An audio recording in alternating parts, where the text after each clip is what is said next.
రమాలా collections ఫిబ్రవరి 7న దిల్సుఖ్ నగర్ లో గొప్ప ప్రారంభం. గ్రాండ్ ఓపెనింగ్ సందర్భంగా ప్రతి ఒక్క బిల్లింగ్ కి ఒక ఆశ్చర్యకరమైన బహుమతి. సరే ఏంది ఇక్కడ దాకా ఎందుకు తీసుకొచ్చాం అసలు? ఇప్పుడు మీ మామయ్య ఉంటాడు కదా, సో ఎట్లుంటుంది నీకు మీ మామయ్యకు? అంటే చూడంగానే భయపడరా వీడు అన్నట్టు మీ డాడీ నీకు అట్లా చెప్తున్నా మామూలుగా అట్లా. మీ మామయ్యకి నిన్ను చూసి ఆ ఫీలింగ్ ఏమన్నా? నన్ను చూస్తానా? ఏమో ఆయన అడగాలి, నాకేం తెలుస్తుంది. నాకైతే అట్లా అనిపిదు, నాకైతే అట్లా అనిపిదు. మంచిగా ఉంటుంది పైకి, అంటే పైకి బాగానే ఉంటారు. పైకి బాగుంటాడు ఏదో నిజంగానే బాగుంటాడు. బాగుంటారా? బాగుంటాడు, నాతో మంచిగా ఉంటాడు. అంటే ఏమి రకంగా ఏమి ప్రస్తుతానికైతే ఏం ప్రాబ్లమ్స్ లేవు. ఇప్పుడు వస్తాయి. ఇది చూసిన తర్వాత ఏదో వీడియో 50-50 చెప్తున్నాడు. ఏంటో ఏదన్నా డౌట్ ఉందా అన్న ఆ యాంగిల్లో వచ్చేటట్టు ఉంది. నిజంగానే నువ్వు ఎట్టి పరిస్థితుల్లో ఈడు ఫంకీ ప్రమోషన్ కి ఎందుకు వచ్చిండు మామ? నాకు ఒకటి ఉండిపోయింది మామ. మ్యాడ్ సినిమా అప్పుడు నేను క్లైమాక్స్ షూట్ చేస్తుంటే నువ్వు తీసుకున్న ప్రమోషన్స్ లేదు ఫంకీకి మామ చేస్తలేడు, మనం ఏదైనా చేయాలని వస్తే నువ్వు నా లైఫ్ చిచ్చు పెట్టేటట్టు మళ్ళీ. సో నాకు చేయాల్సింది హెల్ప్ ఒకటి, మ్యాడ్కి నేను చేసిన కాబట్టి ఫంకీకి నువ్వు ఇంకా కొంచెం ఏం చేయాలి అంటే ప్రమోషన్లు ఏమన్నా ప్రమోషన్ నువ్వేమంటే పైగా నీ ప్రమోషన్ మ్యాడ్కి నీకంటే ఎక్కువ నేను కనిపించిన. అవును. సో ఫంకీకి నాకంటే ఎక్కువ నువ్వు కనిపించాలి. కాదు ఏంది ఈ మధ్య అసలు నేను రాను ప్రమోషన్స్ కి, ఇది ఎందుకు మామ? అంటే కాదు, మనం ఎప్పటి నుంచో చెప్దాం అనుకుంటున్నాం మీడియా ముఖంగా, అది చెప్పేద్దాం. అదే మామ, నాకు పాపం నిన్ను చూస్తుంటే చాలా బాధ అనిపిస్తుంటది నాకు. ఎప్పుడైనా ప్రమోషన్ కి నువ్వు వెళ్ళి వచ్చిన రాత్రి నాకు ఫోన్ చేసి ఏంద్రా ఇది మనకి ఏంద్రా టార్చర్, అసలు ఎందుకు ప్రమోషన్ పిలుస్తున్నాను, ఇదేమో సినిమా టీజర్ బాగుంటే చూస్తారు, ట్రైలర్ బాగుంటే చూస్తారు, అంతేగాని ఇట్లా ప్రమోషన్కి వెళ్తే చూస్తారా అని అంటావు. అలా కట్ చేస్తే సాయంత్రానికి శ్రీలీల పక్కన కూర్చుంటావు నువ్వు. ఎందుకు అట్లా? అంటే ఎందుకు అట్లా అంటే ఫోన్ ఎందుకు అట్లా, శ్రీలీల పక్క ఎందుకు అక్కడ? రెండా? నాకు ఫోన్ చేయడం ఎందుకు, మళ్ళీ శ్రీలీల పక్కన కూర్చుంటే నేను బాధపడుతుండే. పాపం మామని ఎందుకు అనవసరంగా ఇబ్బంది పెడతారు, మంచి పిల్లల్ని ఇట్లా ఇబ్బంది పెట్టేస్తున్నారని. అదేం ఇబ్బంది ఏం లేదు నాకు అన్నట్టు నువ్వు వెళ్తావు సాయంత్రానికి. అంటే అట్లని కాదంటే ఇప్పుడు చాలా టైట్ ఉంటుంది కదా షెడ్యూల్, అంటే మనం బ్యాక్గ్రౌండ్ మ్యూజిక్ ఇవన్నీ శ్రీలీలక అంటే ఈ టైంలో ప్రమోషన్స్ పిలుస్తూ ఉంటే కొంచెం, ఇప్పుడు నువ్వు ఎట్లా మ్యాడ్ టైంలో మీ బిజీగా ఉండి నన్ను చేసినావు అట్లా. అంటే అప్పుడు నువ్వు ప్రమోషన్స్ రారు మామ, సో మామ ఉంటేనే మాట్లాడితే చూస్తారు అనేసి ఒక ఆశ. సో ఇప్పుడు నువ్వు నువ్వు ఇప్పుడు అట్లా వచ్చినావు కాబట్టి రాలేదు. లేదు మామ, అట్లా కాదు. నువ్వు ప్రమోషన్ చేస్తే బాగుంటుందని కోరుకుంటున్నారు కానీ పాపం నిన్ను ఇబ్బంది పెడుతున్నారు ఆ విషయంలో. అయితే నాకు ఇబ్బంది అట్లేం లేదు, నన్ను ఎవరు ఇబ్బంది పెట్టట్లేదు. ఇబ్బంది పెట్టట్లేదు అయితే ఓకే. నెక్స్ట్ ఇంకా వస్తుంది నీకు, రేపు ఎల్లుండి మళ్ళీ ఫోన్ వస్తాయి. పెడతారు, ఇబ్బంది పెడతారు, ఇబ్బంది పెడతారు. ఇప్పుడు నీకు వాళ్ళకి చెప్తాము. మీ మామయ్య, ఇప్పుడు మీ మామయ్యకి మీ డాడీకి ఎట్లుంటది?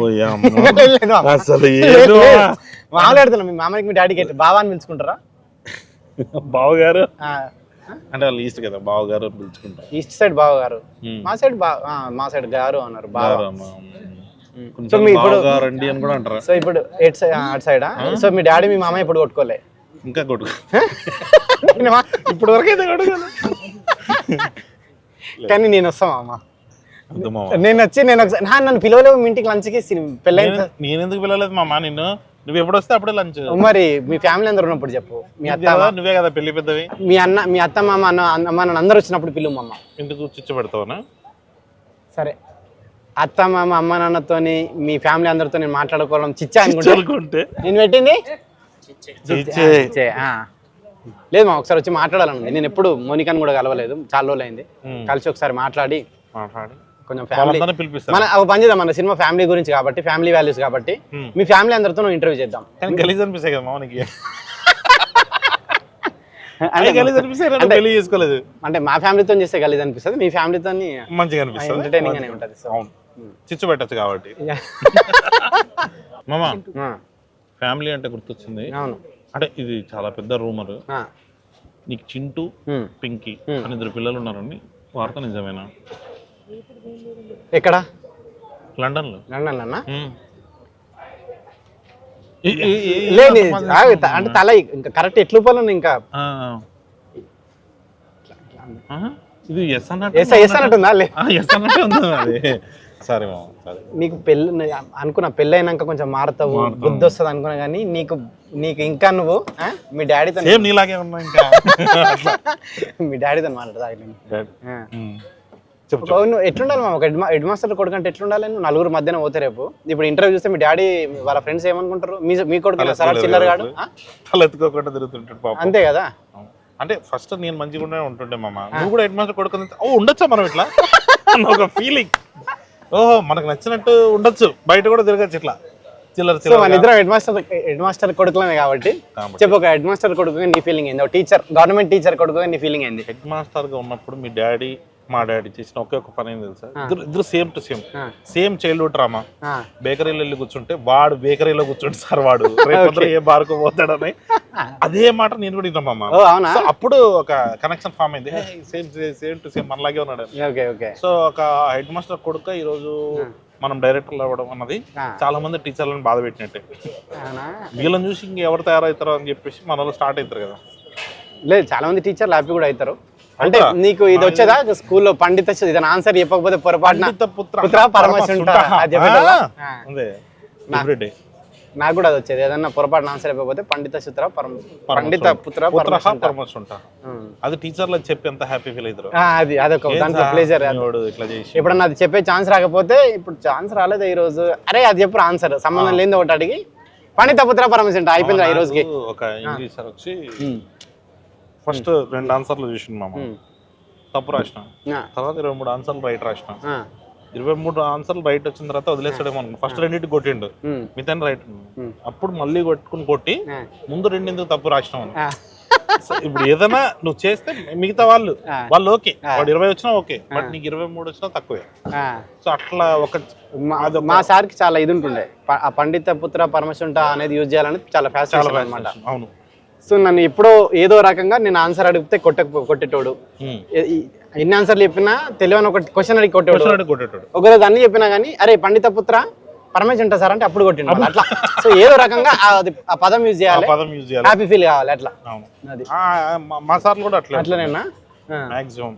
పైగా అది వాళ్ళు ఇంటికి వచ్చి మళ్ళీ సాయంత్రం నీకు ఎప్పుడన్నా ఏముంటుండేనా, గ్రీన్ పెన్ రా, ఎంతో మంది నా గ్రీన్ పెన్ రాసుకున్నారు, నువ్వు రాసు అదే ఉంటున్నా.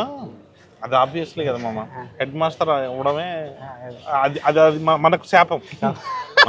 పాపం వాళ్ళ స్థాయి వేరు, మనమేమో ఇట్లా. నువ్వు కరెక్టే మామ, నువ్వు ఇంకా బ్యాడ్.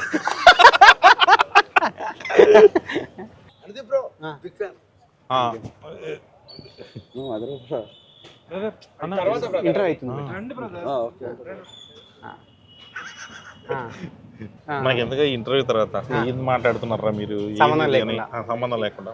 దీనికి ఏమైనా వెనకాల సీజీలు వేయచ్చా అండి? February 13 ఫంకీ అని, ఎందుకంటే ఫంకీ గురించి ఒక మాట మాట్లాడలే మధ్యలో అట్లా కింద పోతా ఉన్నట్టు, లేదంటే ఇక్కడ ఏదైనా దీని మీద పెట్టిస్తాం, దీని మీద ఫంకీ అని ఏదైనా పెట్టండి. సీరియస్ గా అంటున్నా. ఇప్పుడు హోటల్ పేరు ఏమైనా వస్తుంది? ఫంకీ. సరే ఓకే, అక్కడ కూడా ఫంకీ అని రాపిద్దామా? మొత్తం ఎల్లో కలర్ బ్యాక్గ్రౌండ్ ఉంది, ఫంకీ ఫంకీ. నువ్వు ఈ ఇంటర్వ్యూ ఎండింగ్ లో మీ డాడీకి ఒక ఫ్యామిలీ వాల్యూస్ ఉన్న సినిమా కాబట్టి మీ డాడీ నేను నిన్ను చాలా బాధ, మీడియా పరంగా ఎంత ముగ్గురే కెమెరాలు మీడియా పరంగా డాడీ నిన్ను చాలా బాధ పెట్టినా నేనే కాదు, నాలాంటి వాళ్ళు మిమ్మల్ని ఇంకా చాలా మంది బాధ పెట్టిన వాళ్ళు ఉన్నారు. వాళ్ళందరూ వేరే వాళ్ళ డాడీలను వేరే డాడీ వాళ్ళందరి తరపున వాళ్ళ డాడీలకి నీకు అందరు కలిపి నేను సారీ చెప్తున్నా అనేది ఎండింగ్ లో కళ్యాణ్ ఒక బిట్ వస్తుంది, అది చేద్దాము. అది కంపల్సరీ కావాలి మనకి. సో ఇంటర్వ్యూ క్లోజర్కి వచ్చినాం కాబట్టి ఫైనల్ గా మీ డాడీకి నువ్వు ఫైనల్ గా వచ్చింది కాబట్టి ఇప్పటికైనా ఫంకీ గురించి ఒక మాట చెప్పేసి. ఫంకీ సినిమా February 13 రిలీజ్ కాబోతుందండి. మీరందరూ సినిమా చూసి ట్విట్టర్ లో బాగుందండి సారీ కళ్యాణ్ వాళ్ళ డాడీకి సారీ చెప్పండి అంతే. డాడీకి ఆల్రెడీ సారీ చెప్తారు. సరే నువ్వు చెప్తలేవు కదా, నేను సారీ చెప్తున్నా. తప్పు చేసిన కొడుకుల తరపున అందరి తండ్రులకి నా వైపు నుంచి నేను సారీ చెప్తున్నా. February 13 పత్రికా ముఖంగా ఇది మరి మీడియా ముఖంగా పత్రికా ముఖంగా మీ డాడీకి నువ్వు సారీ చెప్తున్నా, మా నాన్నకి నేను సారీ చెప్తున్నా. అందరూ February 13 ఫంకీ చూడాలి. చూసి ఫ్యామిలీ వాల్యూస్ అంటే ఏంటో తెలుసుకోవాలి, అనుది ఫ్యామిలీ వాల్యూస్ ఏంటో చూడాలి. అవును అంతే, అంటే మన ఇద్దరి నాదే. సో అదండి. సో అందరూ February 13 కి సినిమా చూడండి. మీరు అందరు సినిమా ఎంజాయ్ చేస్తారు. తర్వాత షూటింగ్ వెళ్తావా? నెక్స్ట్ ప్రమోషన్ కళ్యాణ్ ఒకటి ఉంటది, వాళ్ళ అత్తమ్మ వాళ్ళ మామయ్య వాళ్ళ డాడీ అందరిది కలిపి ఒక కంబైన్ ఇది సినిమా ఫ్యామిలీ వాల్యూస్ సంబంధించింది కాబట్టి దీపావళి షూట్ చేస్తున్నాం సంక్రాంతి అని వాళ్ళ కంబైన్ ఫ్యామిలీ తోటి ఒక ఏదైనా ప్రోగ్రామ్ మ్యాడ్ ఫ్యామిలీ అని చెప్పి ఒకటి కళ్యాణ్ ఒక ఇంటర్వ్యూ ఉంటుంది. అది మీరు థ్యాంక్ యూ అండి. Thank you. And for more videos, Please subscribe to iDream. Please subscribe to iDream. Please subscribe iDream. And please subscribe to iDream. For more videos, subscribe to iDream. please like, share, and subscribe to the channel. Congratulations, iDream. Subscribe to iDream. Subscribe to iDream. So subscribe to iDream Media. iDream ki iDream team andarki huge congratulations. Please subscribe iDream Media. Please subscribe to iDream. Subscribe iDream. Please subscribe to iDream. iDream అంటే నా కళల channel subscribe చేసుకున్న నోరు తిరుగుతలేదు, మీరైతే గంట గుర్తు కొట్టండి. For more such videos, please subscribe to iDream. Subscribe to iDream. Please subscribe to iDream. Please subscribe iDream Media. Please do subscribe to iDream. Please subscribe to iDream Media. For best entertainment and information, please subscribe iDream. And don't forget to subscribe to iDream.